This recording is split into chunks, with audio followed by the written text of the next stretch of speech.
Keep praying. Keep forgiving. Stay on the high road. God sees what's happening. He knows how to restore. He knows how to change people's hearts. His hands are still on them. They may need to go around the wheel a few more times. The timing is not up to us, it's up to God. Will you wait for His plan to unfold? Will you not get discouraged? When is it going to happen? Why isn't it improving? It just needs some time. When you understand this principle, it takes the pressure off. You won't live frustrated, wondering how it's going to work out. You'll say, God, everything's not perfect in my life. I'm waiting for things to change, but I'm going to enjoy today knowing that you're on the throne. And at the right time, you're going to make all things beautiful in my life. Walking into the blessings and the purpose of God is a journey. It's not an instantaneous thing. You may not like it, but you can't bypass the process. Sometimes God proves His love to us by what He's not letting us have. Because a blessing given too soon is not a blessing at all. My prayer has always been, Lord, don't give me more than I can handle. Teach me patience with the process. We live in this automated age where we want to be zapped into things, not understanding how essential the journey is. Sometimes it's not happening because we're not prepared for what God has prepared. I prayed to abort the process. I prayed that I wouldn't have to endure some things that He wanted me to endure. I was working on the destination, but He was working on me. When He knows you're ready, what you give birth to is going to be much bigger than you've imagined. I wonder if you're upset about something now that later on you're going to realize it had to happen to get you to your destiny. See, the route you on right now is the route you got to take. The disappointments, the betrayals, they had to happen. They're a part of His plan. See, you get mad when haters come your way. You get mad because you get a setback. That's just dirt. You got to have dirt on you to grow into what God got for you. That is to say that sometimes we don't accept inconvenience to accomplish divine purpose. But God won't allow anything to happen that will keep you from your purpose. If you only knew what God was up to, you wouldn't live upset. If you only knew that your latter days will be better than your former days, you may be off course. You can't outrun the mercy of God. Don't sit around condemned. If you only knew what God was going to do, the assignment He has for you didn't get canceled because you took a detour. If you only knew how He's fighting battles for you, then you would trust Him. You wouldn't fight all the things you don't like. You may have some pieces in your life that don't make sense. You have to wait for the other pieces to come together. This is not the time to be discouraged. This is the time to stir your faith up. It's always going to cost you something. You shout about the harvest, but you ignore the seed. You shout about being exalted, but you resist being humble. God won't take you up because you already acted up. But if you really want to go up, humble yourself. Now, wait a minute. There are some people in this room that don't look like where they came from. There are some people who came against all odds. You shouldn't even be where you are right now. Oh, let me remind you how to praise the Lord. Don't you get here and start acting all funny like you got here by yourself. You've been through enough stuff that you ought to be in a mental institution, and yet God's got you out here functioning, and you worried about a car. You ought to be shouting about your mind. You ought to be shouting about your leg. You ought to be shouting right where you are. God has a blessing for you. I may not have it right now, but I know He's got it for me. I know He's going to bless it. You got a covenant with God. God bless you in bad soil. You were born on the wrong side of the tracks. The odds were against you from the beginning. And look at God. Look what the Lord has done. Let's take 30 seconds and just praise him for progress. If you're going to continue to go further, you have to remember it is the Lord your God that got you to where you are, and it is God that's going to keep you going. I'm telling you that it was him. It was not my education. It was cause of prayer. Somebody throw your hands up and say, protect my seed. Protect my resources. Protect my finances. Regardless to what Fox is saying, regardless to what MSNBC is saying, my prayer is protect my seed. Lead me beside the still waters. Put me in the place that you want me to be, because God has a place for you where the blessings will flow. If you knew all the things God has been orchestrating behind the scenes to get you where you are, you would be amazed. You can come up with good reasons why you can't be happy, why your business can't succeed. In your own strength, that may be true, but you're not on your own. You have to trust him when it doesn't make sense. If you only knew where those disappointments are leading you, it's not that God has forgotten about you, it's that he's positioning you for greater influence. Let go of the discouragement and get ready for something that you haven't seen. The disappointments, the people that tried to stop you, it's all working for your good. If it doesn't happen quickly, we get angry with a God who has the end plan from the beginning. Your update is past date to God. I'm telling you, half of the things you're worried about are already set. They're already there. And all of these things that are happening to me right now, they're just temporary inconveniences. You weren't created to live worried. This is the reason many people have health issues. Your mind needs a break. You weren't designed to carry that heavy load. But when you come back to a place of peace and say, God, I trust you. We can't add 1 inch to our life by worrying. Do yourself a favor. Take the worry off the throne and put God back up on the throne to thank God that he's still in control. What if I don't get well? What if I can't make those payments? Don't fall into that trap. You have to turn your worry into worship. I wonder how many things you're worried about that are never going to come to pass. How much time are you wasting worrying? Don't try to figure out the next 5 years, play out all the what ifs. We may not know what the future holds, but we do know who holds the future. And sure, we should plan, we should use common sense, but at some point, you have to turn it over to God. Really, it's important every morning. You should start the day off in peace. Breathe in God's goodness. Thank him for his blessings in your life. I not only trust your ways, but I trust your timing. God got a great life for you. All you got to do is ask him for it and wait on it and be willing to work. Faith without works is dead. That's all you got to do. If the truth be told, we were being totally honest. Most of us don't like waiting. Particularly if we're waiting for something to change or something to get better. Waiting can be a very frustrating experience. But the worst kind of waiting of all is waiting on God. When God forces you to wait for things to get better in your life, for things to improve, to change, to reverse, and nothing is happening.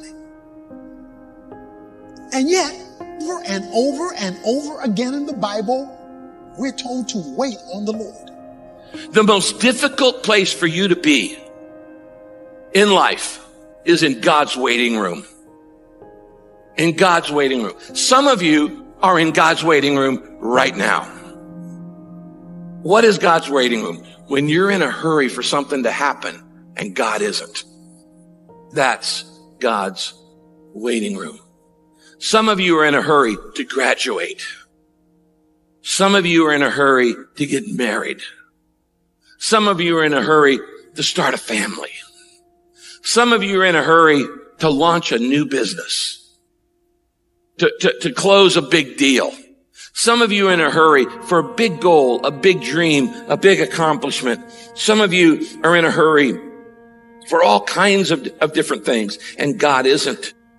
We all have things that we're waiting for, problem to turn around. When it's taking longer than we thought, it's easy to get discouraged, to become impatient. But sometimes it's not happening because we're not prepared for what God has prepared. You need more time to grow, to develop, to gain experience. Patience is developed in the wait room. Before you see what God promised, God will send you to the wait room. You may not like it. Other people are in the game, making progress. You're stuck waiting. You may not see anything changing, but something is happening. Patience is working.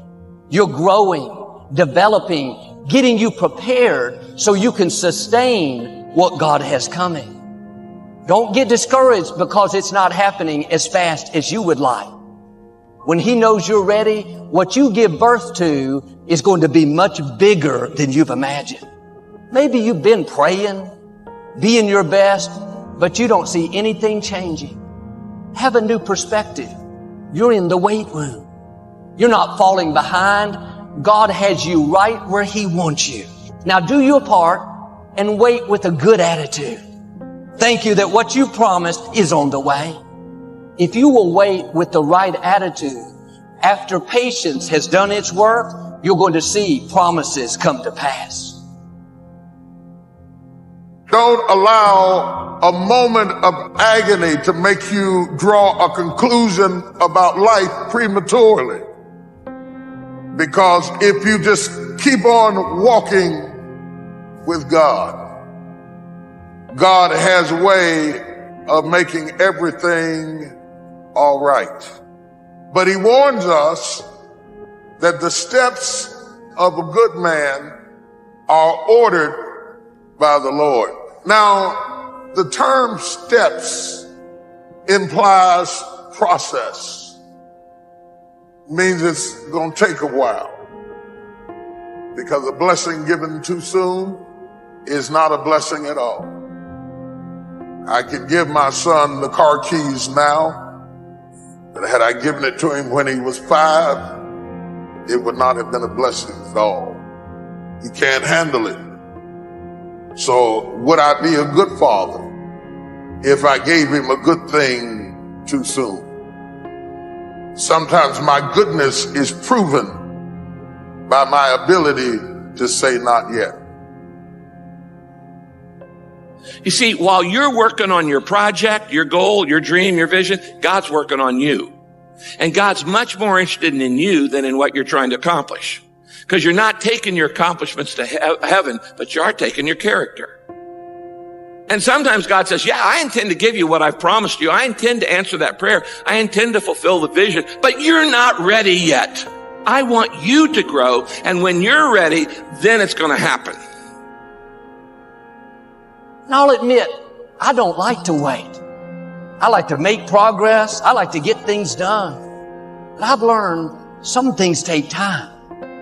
So much is developed in the process. When you're doing the right thing, but nothing's changing. Remember, something is happening. You're growing. You may not like it, but you can't bypass the process. David said, God, my times are in your hands. I not only trust your ways, but I trust your timing. When I'm ready, when I can handle it, you will take me to new levels of my destiny. Something may have your name on it. You know God has put it in your heart. But if it happens too soon, the blessing will become a burden. Sometimes God proves His love to us by what He's not letting us have. We just have to spend more time in the wait room, growing, learning to trust God, learning to keep a good attitude when things aren't going our way. The sooner we pass these tests, the sooner God will release what belongs to us. And one reason we get in a hurry is we think we're falling behind. Our friend is getting married. Our coworker got promoted. The neighbors moved into a new house. We got to make things happen. We're being left out. Well, here's the key. What has your name on it will not go to anyone else. We don't like to trust somebody else's timing. Why? Because we lose control. And so we'd rather than trust God, because trusting God means, my goodness, I actually have to trust God. We'd rather go, listen, I like the plan and purpose you have for my life, but can we do it my way? And here's the funny thing. Now that I'm a parent, I recognize in my children that they don't like it to wait on my timing. They don't like to wait. They don't like to chill and be patient. But the thing is, if they would just trust my timing, they would recognize it's for their good. It's for them to be blessed and prosperous. And so you can live life frustrated, anxious, stressed out, angry, or you can rest and go, God, I have to trust in your timing. Another thing you have to learn in life is that a delay is not a denial. There's a big difference between no and not yet. Now, immature children don't know the difference. You tell a kid, not yet, they start crying and having a hissy fit because they think it means no. They don't understand a delay is not a denial. You can never lose faith.